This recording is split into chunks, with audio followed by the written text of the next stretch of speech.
Hi, welcome to Denise Talks. In one of our last videos, we talked about remote work. And it was a well-structured video where we talked about what you need to do to apply, the choices you have on websites. And this time, we're going to talk about the challenges that we face when we're applying for remote work online and some of their solutions. Now, I'm going to suggest to you that there are a lot of challenges to this. There are a lot of jobs out there. The problem is that as the number of remote jobs has risen, the number of applicants has risen exponentially. It is ridiculous how many people apply. There are some jobs that haven't even been posted for an hour and they've got 100 applicants already. You can tell that, by the way, because if you go specifically to LinkedIn, it will tell you how many other people have applied for that job. Sometimes even after less than 2 hours, there are like 500 applicants on it. After 24 hours, I think it stops counting because I never see it go much above 1,000. But this high volume often equates to a lack of response.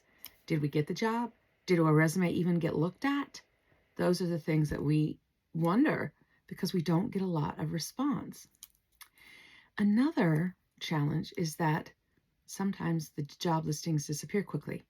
I think it's because so many people have applied, they just pull the job off the list so that they close before you can apply. Now, when we talk about applying for these online, one of the things I'm going to tell you is that you need to update your cover letter and your resume, not just your resume, the resume and the cover letter. So say that you have gone out there, you have modified your cover letter and your resume to match most of the jobs that you're applying for. Let's just say a project manager, maybe a technical project manager. So you know it'll take you less than 2 minutes to apply for this job online. So you go there, you fill out the beginning of the application, you attach the resume and the cover letter, and less than 2 minutes after you started it, you click on submit, and it already says, this job is closed. No more applicants are being taken. And it hasn't even been online an hour. It gets very frustrating to me when that happens. But they do disappear quickly because there are so many people applying. Now, the next problem that you can often see is that the online application process can get lengthy and complex. You know, I think that they're all kind of changing in all the organizations out there. They're trying to streamline it and they're trying to make it shorter, but sometimes it can be really long. And boy, it's kind of a hassle and a pain in the neck. But there's something else that's associated with that. Oftentimes, the website that you're applying on and on your application specifically times out. Sometimes it times out after only 15 minutes. And sometimes it takes you more than 15 minutes to fill out the application or to see what they're asking for, which you should do beforehand, by the way.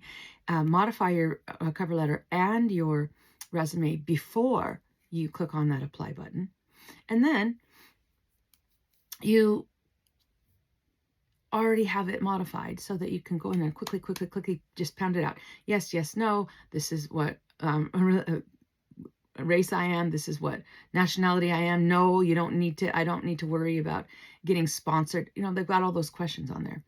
But by the time you click on submit, it's already gone. And that is so frustrating because that has happened on so many of the really good jobs that I wanted to apply for. Okay, so online application process.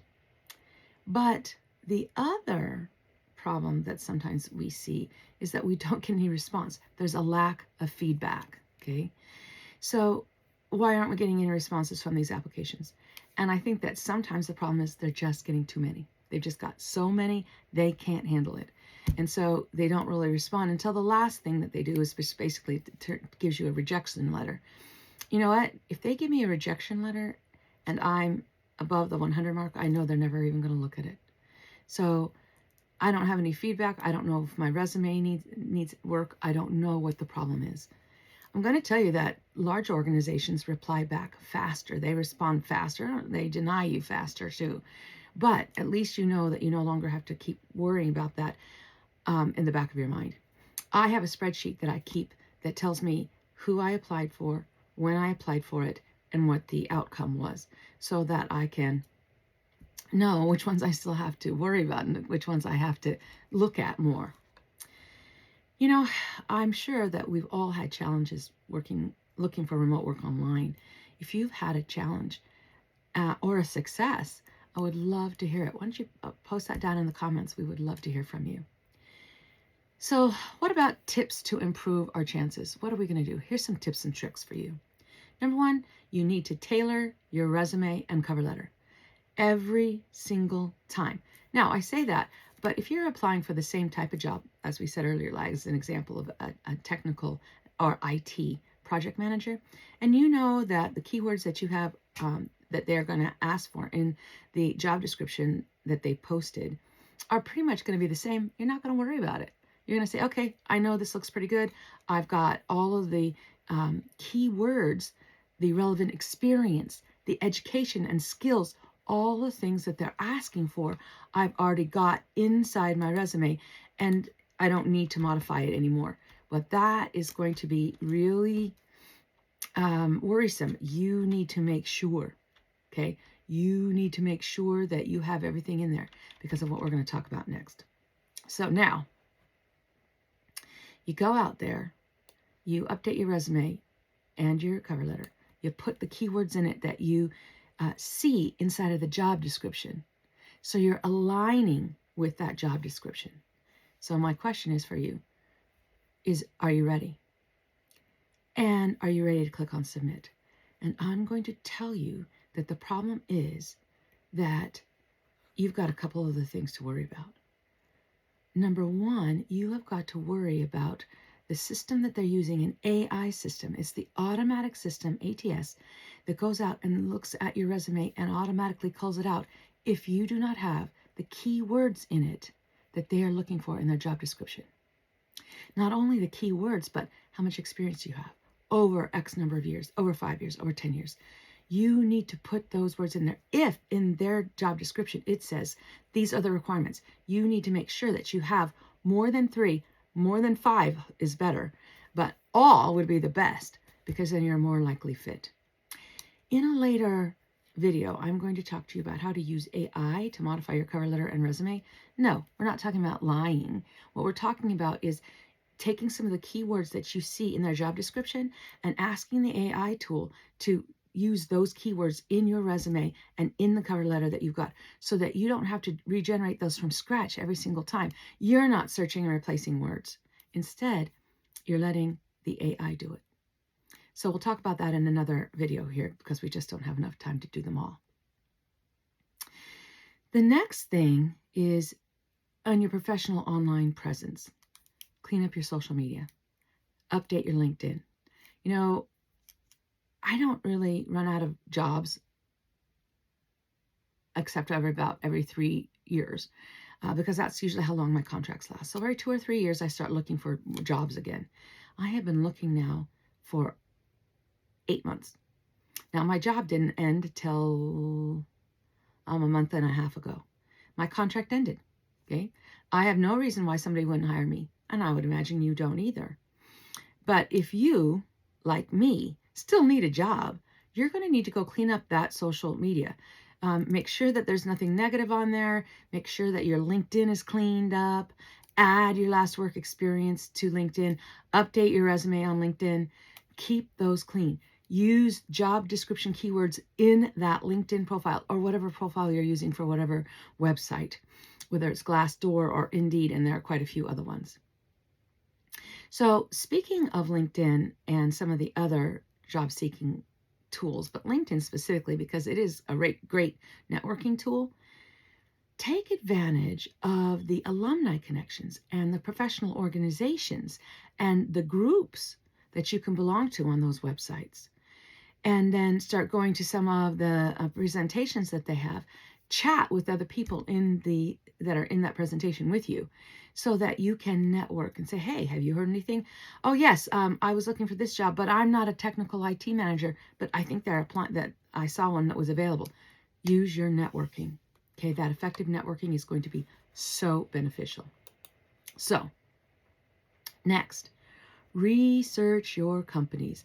So you go out there and you see that Microsoft is offering a job for an IT technical project manager. And you're like, okay, great. Who is the recruiter? Who's the hiring manager? On your cover letters, do you say, "Dear hiring manager"?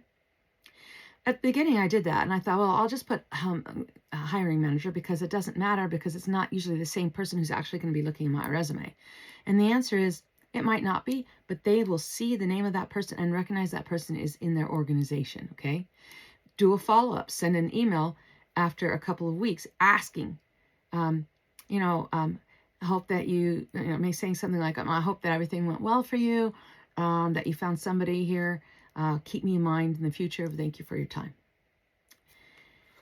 You need to have a really good job application strategy. You need to apply early. That is one of the biggest tips I've got for you. Apply early. LinkedIn, Indeed, Glassdoor, they can all send you emails every day for the types of jobs that you are looking for. You want to use that. One of the biggest tips that I have for you is to use enhanced research techniques. That means research the company. Look at recruiters. Who is recruiting in your field? Reach out to more than one recruiter. It shouldn't just be you that's looking for a job for you. Let them look for a job for you. Now be careful, because sometimes they make you sign a thing that says they represent you and that only they can represent you. But usually they don't make you do that until they have a job for you. And well, if they have a potential job for me, I'll take that and I'll sign it, because usually when they reach out to you, you're going to get higher paying, more reliable, and longer duration jobs. All right. I'm going to tell you that as we close here, you need to be persistent. You need to keep going. You need to have smart strategies. It's absolutely key. Speaking of key, those key words and modifying your resume are and your cover letter are essential. I do want you to share your experiences. I would love your questions. I would love your comments. Please subscribe and like this video if you liked it. We chat, you talk, Denise talks. Have a great job search and good luck to you.